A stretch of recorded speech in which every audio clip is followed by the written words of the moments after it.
Hello दोस्तों, नमस्कार। कैसे आप सभी? एक बार फिर से स्वागत आपका हमारे यूट्यूब चैनल पे। यहाँ पे हम देखने वाले हैं उत्तराखंड स्वास्थ्य विभाग भर्ती से जुड़ी लेटेस्ट अपडेट।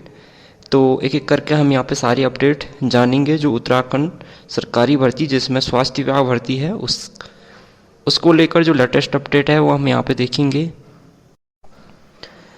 तो सबसे पहले तो यहाँ पे देखिए, उत्तराखंड राज्य के राजकीय मेडिकल कॉलेजों के टेक्नीशियन संवर्ग के अंतर्गत OT technicians, CSSD technicians, radiotherapy technician, ECG, audiometry, dentals, physiotherapist, occupational therapist, receptionist तथा रेडियोग्राफिक टेक्नीशियन के रिक्त पदों पर चयन हेतु आयोजित लिखित परीक्षा में कट ऑफ अंक धारित अभ्यर्थी के डॉक्यूमेंट्स वेरिफिकेशन के उपरांत अंतिम रूप से जो कैंडिडेट डिस्क्वालीफाई हुए उनकी मेरिट लिस्ट।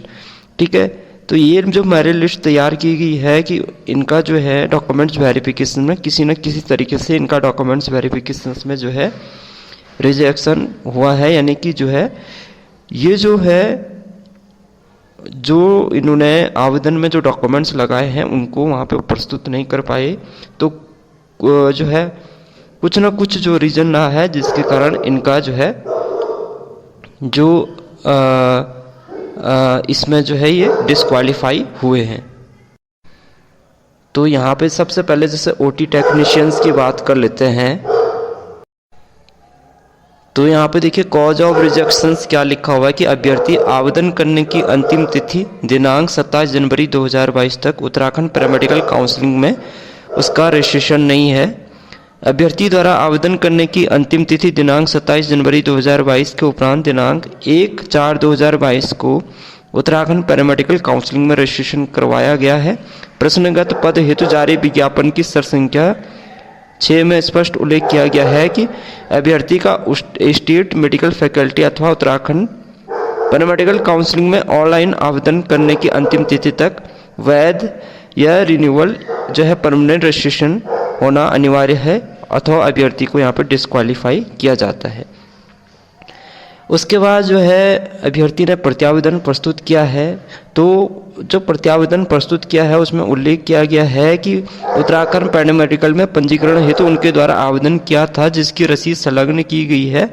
रसीद प्रमाणित अभिलेख है। चूंकि अभ्यर्थी का आवेदन करने की अंतिम तिथि दिनांक 27 जनवरी 2023 तक पंजीकरण नहीं हुआ था, रसीद को पंजीकरण का आधार नहीं माना जा सकता है अथवा प्रत्यावेदन को निरस्त करते हुए अभ्यर्थी को अंतिम रूप से डिस्क्वालीफाई किया जाता है।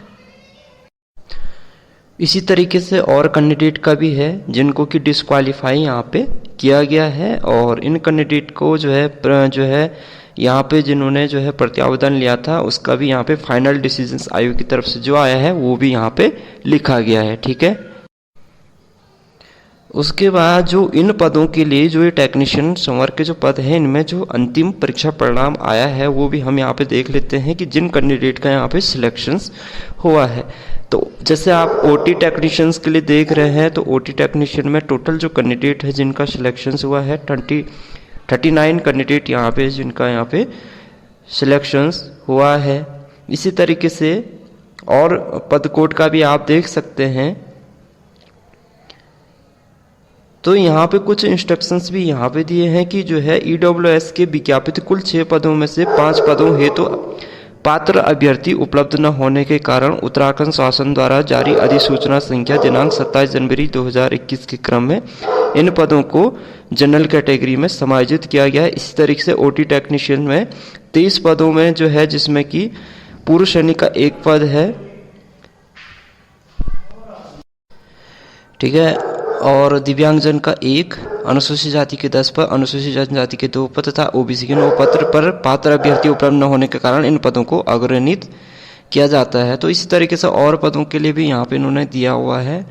ठीक है, तो ये लिस्ट तैयार हुई है सभी जितने भी जो हैं जो पद हैं जिनका कि यहाँ पे सिलेक्शंस हुआ है।